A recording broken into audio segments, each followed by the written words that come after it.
नवरीत जी के परिवार के सदस्य, उनका कौम, आसपास से आए हुए सब लोग यहाँ उनकी याद में आए हैं। मुझे अपने अनुभव से मालूम है कि एक शहीद का परिवार उसकी शहादत को कभी भूल नहीं सकता।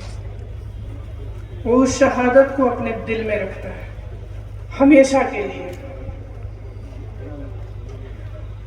और उस शहादत से उसके दिल में सिर्फ एक तमन्ना जागती है कि अपने प्यारे की शहादत व्यर्थ ना हो।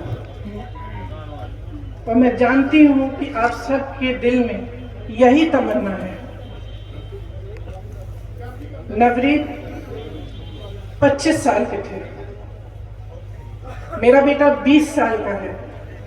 आपके भी नौजवान बेटे हैं जो उत्साह में अपनी उत्साह दिखाने के लिए, किसानों के साथ खड़े होने के लिए वहां चले गए, और उनके साथ एक ऐसा हादसा हुआ कि वो वापस नहीं आए। क्यों गए थे वहां? कोई राजनीतिक साजिश नहीं थी कि वो वहां गए। वो इसलिए गए क्योंकि उनके दिल में दुख था, उनके दिल में किसानों की पीड़ा थी। उनको मालूम था कि जुल्म हो रहा है, और गुरु गोविंद सिंह जी ने कहा कि जुल्म करना पाप है, लेकिन जुल्म को सहना उससे भी बड़ा पाप है।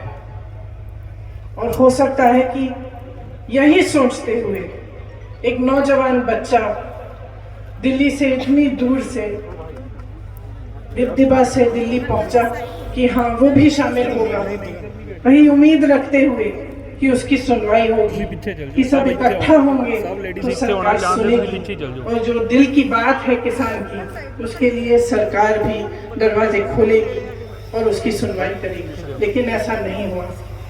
और मैं ये कह सकती हूँ कि आज अगर सबसे बड़ा जुल्म हो रहा है, हाँ, ये 3 कानून हैं जिनको सरकार वापस लेना नहीं चाहती और उसको वापस लेना चाहिए। ये बहुत बड़ा जुल्म हो रहा है किसानों के साथ, लेकिन इससे बहुत बड़ा जुल्म ये कर रहे हैं जब ये शहीदों को आतंकवादी कहते हैं, जब ये इस किसान के आंदोलन को अपने लिए एक राजनीतिक मतलब साजिश की तरह के देखते हैं। ये बहुत बड़ा जुल्म है, क्योंकि अगर एक नेता देश के किसान, देश के गरीब, हर देशवासी का दर्द नहीं सुन सकता, अगर जब आवाज उठाए तो उसको तरह तरह के नाम कहलाए जाते हैं, लेकिन कभी ये नहीं कहा जाता कि हाँ तुम मेरे साथी हो, मेरे देशवासी हो, तुम्हारे दिल में दर्द है, वो मेरा दर्द है, आओ मैं तुम्हारी बात सुनूंगा। अगर वो नेता ऐसे नहीं कर सकते तो वो कुछ काम के नहीं रहे। ये मौका नहीं है कि हम राजनीतिक बात करें,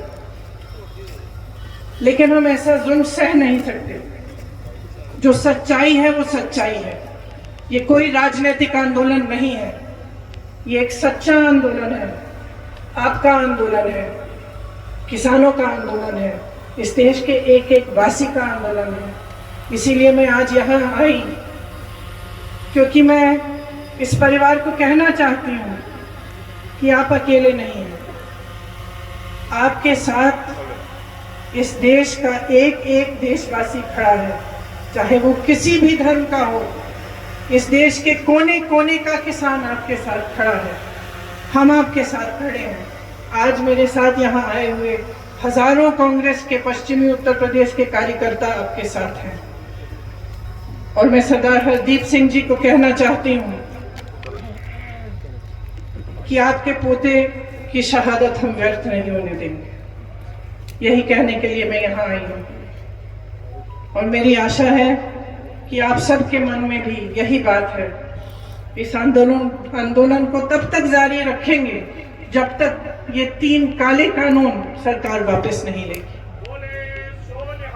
सत श्री अकाल। सत श्री अकाल। सत श्री अकाल।